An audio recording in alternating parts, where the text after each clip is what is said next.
Rebel Moon Part 2 is due to release in like a month span of time, less than. But does anyone really care? Sure, you'll have the huge Snyder fans out there claiming that this is going to be the biggest movie of all time for Netflix. But let's face it, the hype for this film just isn't there. The concept of Rebel Moon started off pretty simple, but since then it's fallen off pretty hard. Now, this is coming from geeksandgamers.com. Rebel Moon started off as a very basic concept.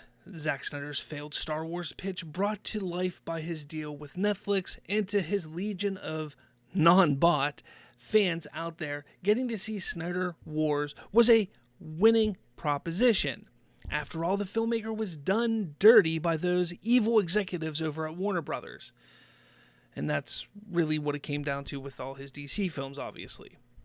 The hype for Rebel Moon Part 1, A Child of Fire, was pretty high leading up to its premiere on Netflix back in December, just in time to cash in on the barren holiday season.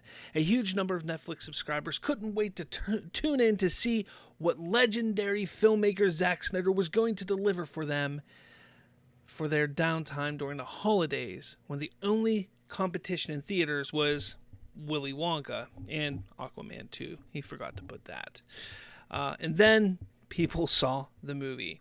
And to say the audience didn't respond well to the Snyder thinly veiled ripoff of Seven Samurai in Space, a concept battle beyond the stars actually did much better, would be an understatement. The derision and backlash from the audience was pretty much immediate, with both fans and critics poo-pooing Netflix's biggest new IP, despite all the hype and alleged army of Snyder fans out there. Rebel Moon Part 1 ended up landing with the resounding thud. And there's the Rebel Moon Part 1 Rotten Tomatoes score. From the critics, 21%, and the fan score at 58%.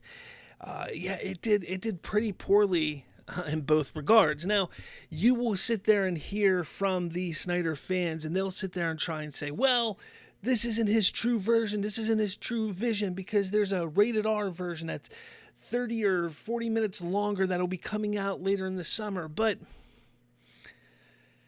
we have to stop allowing, specifically Snyder, doing this. This was all a ploy. This was done by Netflix and Snyder to try and pull people in to watch this half-ass attempt at a movie, knowing that there's going to be another movie coming out later on that's rated R and more in-depth and more better. I don't know.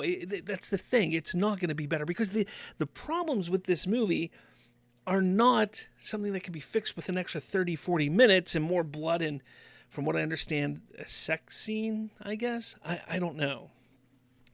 Regardless, it continues, and now with the impending release of Rebel Moon Part 2, The Scargiver, we're going to see if the audiences will return to the series, or if the lackluster reception of the first film killed this budding franchise before it even got off the ground.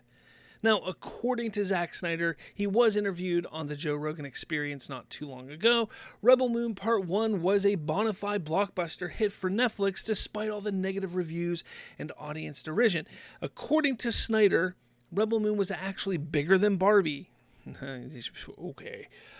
The major blockbuster of 2023, with the help of some really, really shady Snyder math, as I like to call it. And this is his quote. He goes, you think about it, Netflix, for instance, where you push a button, Rebel Moon, right? Say right now it's almost at 90 million views, right? 80 or 90 million accounts turned it on, give or take. They assume 2 viewers per screening, right? That's the kind of math. So you think and this is me talking like Snyder talk, by the way. So if you think that movie was in theater or as a distribution model, that's like 160 million people supposedly watching based on that math. 160 million people at $10 ticket would be that. What is that math? I don't know. 160 million times 10? That's 1.6 billion. So more people probably saw Rebel Moon than saw Barbie in theaters, right? Look, here's the thing. This is absolutely asinine to even consider that Rebel Moon was bigger than Barbie. We know it wasn't. Zack Snyder knows it wasn't. He said this just to get people talking about Rebel Moon. It's a smart marketing tactic. It's a smart way of giving out false information just for people to be talking about Rebel Moon, to get it in people's minds again. People do this on TikTok today. People do this on YouTube today, where they will purposely say wrong information so the algorithm will pick up when people start commenting on those YouTube channels, on those videos, specifically saying, you said this wrong, it's this, it's this, it's this, and you get all these comments popping up on the video, which pushes that video specifically in the algorithm. Well, that's just what Zack Snyder did here. He's doing this specifically to help push the marketing of Rebel Moon, to get it in everybody's minds again, because he knows part 2 is coming out very, very soon. He knows damn well that this movie was not as big or bigger than Barbie. Everybody knows that. This math, this Snyder math that he's talking about, where it could have made $1.6 billion, is just asinine. No Zack Snyder movie has ever made that much. No Zack Snyder movie will ever make that much. It's just, that's not who Snyder is. That's not a bad thing. You Snyder people, you Snyder bros, you Snyder cultists, whatever you want to be called, can come at me if you want. That's just the fact of the matter. Snyder is not that type of director. He's not a $1.6 billion earning director. 90 million views. It's not what that is. It's 90 million starts from Netflix. So you start the movie, and you get 5 minutes in, and if you're like me, man, this movie sucks. Unlike me, they're probably turning it off. But I stuck through it because I wanted to properly review that film and see what it truly was. Unfortunately, I stuck through it. Most of them probably didn't. So keep that in mind as well. But let's take a look. What are people? Are they excited about part 2? So the trailer dropped just the other day. And to this point, after 3 days, it's got 7.8 million views just on the Netflix channel. We're not going to talk about all the other views and all the other channels. We're going to just focus on the Netflix channel here.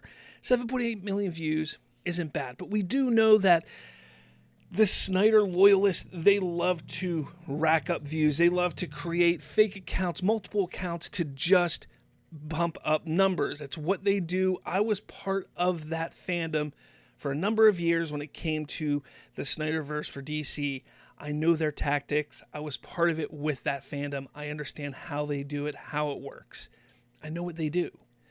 There's plenty of people who probably have 40, 50, 60, 100 accounts who just flew over to Netflix and probably just kept clicking play.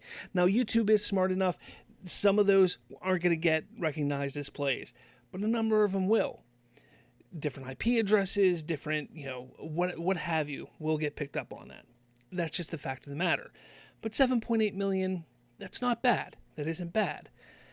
But, the teaser trailer that came out 2 months ago only got 1.7 million. That's not great. Now you compare those two, 1.7, 7.8, so you're looking at a little over 9 million views for the excitement for part 2. Compare that to the official trailer for part 1, which had 16 million views. You're looking at almost half the amount of views. Half the excitement is there for part 2 that was there for part 1. That's not a good look. That is not a good look for this franchise, and something that Netflix should actually be a bit worried about.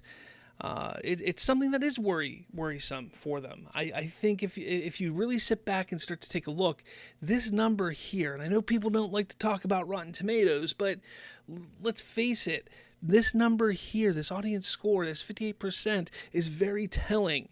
That is very telling that the audience did not really grasp what Snyder was doing there. It was not a great film. So what do you think? Do you think the audience is going to be excited? Do you think it's going to do much of anything? Look, we've had a couple other trailers drop this week. Beetlejuice. There was no excitement behind. We had the Acolyte trailer drop, which that's a whole other story in itself that I'm probably going to talk about later this week. But, we had these trailers drop, and the excitement, the trends on social media for those two trailers have been through the roof. But there was nothing on social media when it came to Rebel Moon Part 2, even with the Snyder loyalists. It's kind of shocking. Kind of shocking when they sit there and say it's going to be the biggest movie of the year.